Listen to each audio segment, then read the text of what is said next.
Hello guys, இன்னைக்கு நம்ம வீடியோவில் என்ன பார்க்க போகிறோம்னா FIFO மெத்தடில் மெட்டீரியல் ரிட்டர்ன்ஸ் வச்சு எப்படி போடுறது அப்படின்னு தான் பார்க்க போகிறோம். ஓகேவா? ஸோ நம்ம ரெட்டி புக்கில் 50th சம் எப்படி போடுறது, அதாவது அந்த சம் மெட்டீரியல்ஸ் ரிட்டர்ன்ஸ் வச்சு எப்படி போடுறது அப்படின்னு நம்ம பார்க்கலாம். ஓகேவா? ஸோ ஃபஸ்ட்டு கொஷின் படிச்சுக்கலாம். From the following particulars, prepare the stores ledger account under FIFO method of the pricing issues. So நமக்கு வந்துட்டு இங்கே இவ்வளோ டிரான்சாக்ஷன்ஸ் கொடுத்துருக்காங்க. மொத்தம் 1 2 3 4 5 6 7 8 டிரான்சாக்ஷன்ஸ் கிட்ட கொடுத்துருக்காங்க. ஸோ இதை நம்ம எப்படி வந்துட்டு நம்ம சம்மில் வந்துட்டு இம்ப்ளிமெண்ட் பண்ணுறது அப்படின்னு பார்க்கலாம். So first transaction 1st January opening balance 50 units at 30 rupees per unitன்னு சொல்லியிருக்காங்க. ஸோ நம்ம என்ன பண்ணுறோம், 1st January ஓப்பனிங் பேலன்ஸ் டைரெக்டாக பேலன்ஸ் காலமில் போயிட்டு 50 units at 30 rupees போட்டுடணும். ஓகேவா? ஏன்னா நம்ம வந்துட்டு ஓப்பனிங் பேலன்ஸ்ன்றனால டைரெக்டாக பேலன்ஸ் காலம்லேயே போட்டுடலாம். Next entry 5th January issue 20 units. So 5th January என்ன பண்ணுறாங்க, இஷ்யூ பண்ணுறாங்க. எவ்வளோ இஷ்யூ பண்ணுறாங்க, 20 units இஷ்யூ பண்ணுறாங்க. So 5th January material requisition note number எவ்வளோ இஷ்யூ பண்ணுறாங்க, 20 units இஷ்யூ பண்ணுறாங்க. ஸோ நம்ம அக்கௌண்ட் பேலன்ஸில் எவ்வளோ இருக்குது, 50 இருக்குது. 50 unitsலேருந்து 20 units நமக்கு இஷ்யூ பண்ணுறாங்க. ஸோ 20 into 30 rupees டோட்டலாக 600. ஸோ இப்போ நம்ம இதில் 20 இஷ்யூ பண்ணிட்டா பேலன்ஸ் எவ்வளோ இருக்கும், 30 தான் இருக்கும். 50ல் 20 இஷ்யூ பண்ணிட்டாங்க. So balance 30. ஓகேவா? இந்த டிரான்சாக்ஷன் முடிஞ்சிருச்சு. Next transaction 7th January purchased 48 units at 40 rupees per unit. So 7th January goods received note number போட்டுட்டு எவ்வளோ பர்ச்சேஸ் பண்ணுறாங்க, 48 units பர்ச்சேஸ் பண்ணுறாங்க at 40 rupees. So 48 into 40 1920. ஓகேவா? ஸோ இப்போ நம்ம அக்கௌண்ட்டில் எவ்வளோ பேலன்ஸ் இருக்கும், ஆல்ரெடி உள்ள பேலன்ஸ் 30 units. ஸோ அது கூட இப்போ புதுசாக பர்ச்சேஸ் பண்ணியிருக்க 48 units. ஸோ 30 units ஃபஸ்ட்டு போட்டுடணும். பிகாஸ் ஓல்டு பேலன்ஸ் எவ்வளவோ அதை ஃபஸ்ட்டு போட்டுட்டு அதுக்கப்புறமா புதுசாக வந்திருக்க 48 unitsஸை ஆட் பண்ணணும்.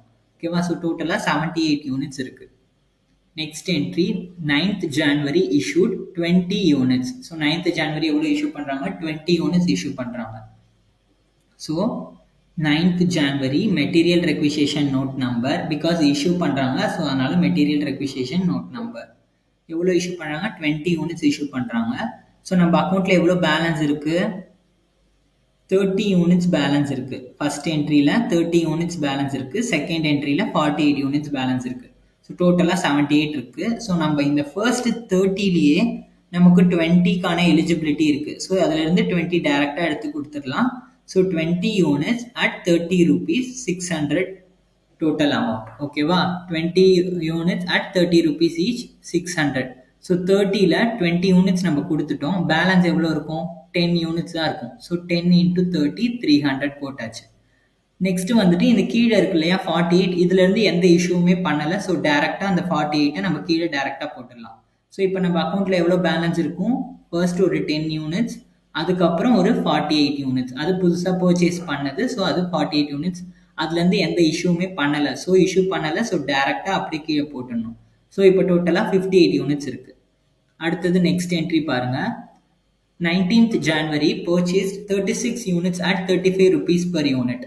அதாவது 19th January என்ன பண்ணுறாங்க, goods received note number, because purchase பண்ணியிருக்கோம். So goods received note number எவ்வளோ பர்ச்சேஸ் பண்ணுறோம், 36 units பர்ச்சேஸ் பண்ணுறோம் at 35 rupees each. ஸோ டோட்டலாக எவ்வளோ ஆச்சு, 1260. இப்போ நம்ம அக்கௌண்ட்டில் எவ்வளோ பேலன்ஸ் இருக்குது, ஆல்ரெடி ப்ரீவியஸ் பேலன்ஸ் ஒரு 10 units ஃபர்ஸ்ட் என்ட்ரி, செகண்ட் என்ட்ரியில் 48 units அப்படியே இருக்குது. அது கூட இந்த 36 unitsஸை போடணும். ஃபஸ்ட்டு அந்த 10 units வந்துட்டு ஃபஸ்ட்டு எழுதிடுவோம். அப்புறம் 48 unitsோடது போட்டுருவோம். அதுக்கப்புறம் தான் இந்த 36 unitsோடது போடணும். ஸோ இப்போ அக்கௌண்ட்டில் ஃபர்ஸ்ட் என்ட்ரியில் 10 units இருக்குது, செகண்ட் என்ட்ரியில் 48 units இருக்குது, தேர்ட் என்ட்ரியில் 36 units இருக்குது. Next entry 24th January received back 10 units out of the units issued on 9th January.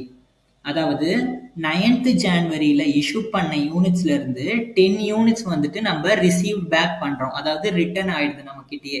So 9th January எவ்வளோ இஷ்யூ பண்ணியிருக்கோம், 20 units இஷ்யூ பண்ணியிருக்கோமா,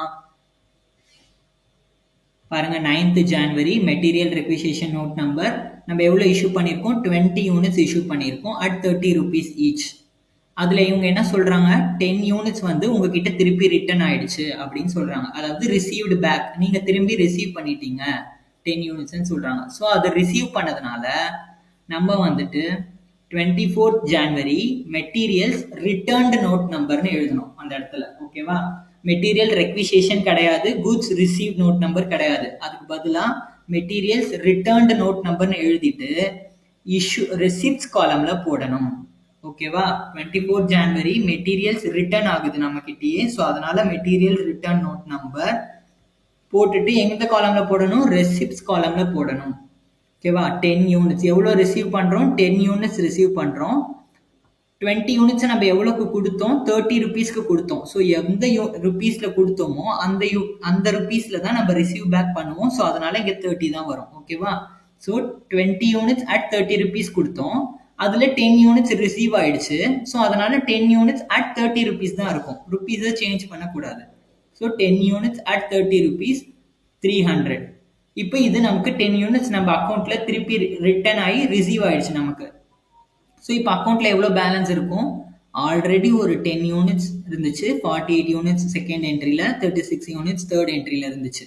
இது மூணுத்தையும் டைரக்டாக போட்டுட்டு அதுக்கப்புறம் தான் இந்த 10 யூனிட்ஸை ரெக்கார்ட் பண்ணணும். பேலன்ஸில் ஆல்ரெடி ப்ரீவியஸ் பேலன்ஸ் எவ்வளோ இருந்துச்சோ அதை போட்டுட்டு அதுக்கப்புறம் தான் இந்த 10 யூனிட்ஸை ஆட் பண்ணணும் அதில். ஓகேவா, அடுத்தது நெக்ஸ்ட் என்ட்ரி என்ன சொல்லியிருக்காங்க, 27th January issued 15 யூனிட்ஸ். அதாவது 27th January என்ன சொல்றாங்க, இஷ்யூ பண்றாங்க, திருப்பி ரிசீவ் பேக் பண்ணதுக்கு அப்புறம் 27th January 15 யூனிட்ஸ் திருப்பி வந்துட்டு இஷ்யூ பண்றாங்க ப்ரொடக்ஷன் டிபார்ட்மெண்ட்க்கு. So 27th January material requisition note number எவ்வளோ அவங்க இஷ்யூ பண்ணணும், 15 யூனிட்ஸ் இஷ்யூ பண்ணணும். பட் நம்ம வந்துட்டு இது ஃபர்ஸ்ட் இன் ஃபர்ஸ்ட் அவுட்ன்றனால ஃபர்ஸ்ட் என்ட்ரியில் இருக்கிறத கொடுத்துட்டு தான் அடுத்த என்ட்ரி போகும், இந்த என்ட்ரியில் இருக்கிறத கொடுத்துட்டு தான் அடுத்த என்ட்ரி போகும், இந்த என்ட்ரியில் இருக்கிறத கொடுத்துட்டு தான் அடுத்த என்ட்ரி போகும். ஸோ இப்போ ஃபர்ஸ்ட் என்ட்ரியில் தான் இருக்கிறதா கொடுக்கணும் ஃபர்ஸ்ட். ஸோ ஃபர்ஸ்ட் என்ட்ரியில் எவ்வளோ இருக்கு, 10 யூனிட்ஸ் இருக்கு. ஸோ அந்த ஃபர்ஸ்ட் 10 யூனிட்ஸை நம்ம கொடுத்துடணும். இன்னும் நம்ம எவ்வளோ இஷ்யூ பண்ணணும், நமக்கு எவ்வளோ இஷ்யூ பண்ண சொல்லியிருக்காங்க, 15 யூனிட்ஸ் இஷ்யூ பண்ண சொல்லியிருக்காங்க.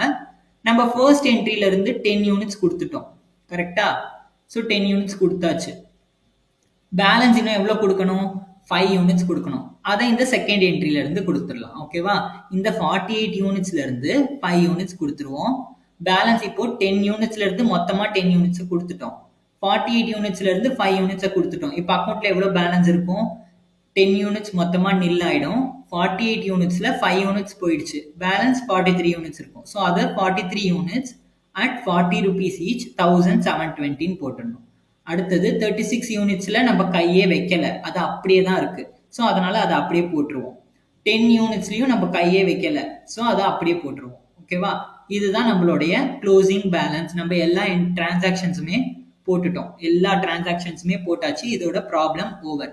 ஸோ க்ளோசிங் ஸ்டாக்கை நம்ம எப்படி எழுதணும், டிஸ்க்ளோஷர்னு சொல்லிட்டு closing stock 43 units at 40 rupees each 1720, 36 units at 35 rupees each 1260, 10 units at 30 rupees each 300 சொல்லிட்டு க்ளோசிங் ஸ்டாக்கை நம்ம டிஸ்க்ளோஷர்ல எழுதணும். எழுதிட்டா இந்த ப்ராப்ளம் ஓவர். ஓகேவா, ஸோ இதுக்கூட நம்ம 51st சம்ல மீட் பண்ணலாம். ஓகே, பாய்.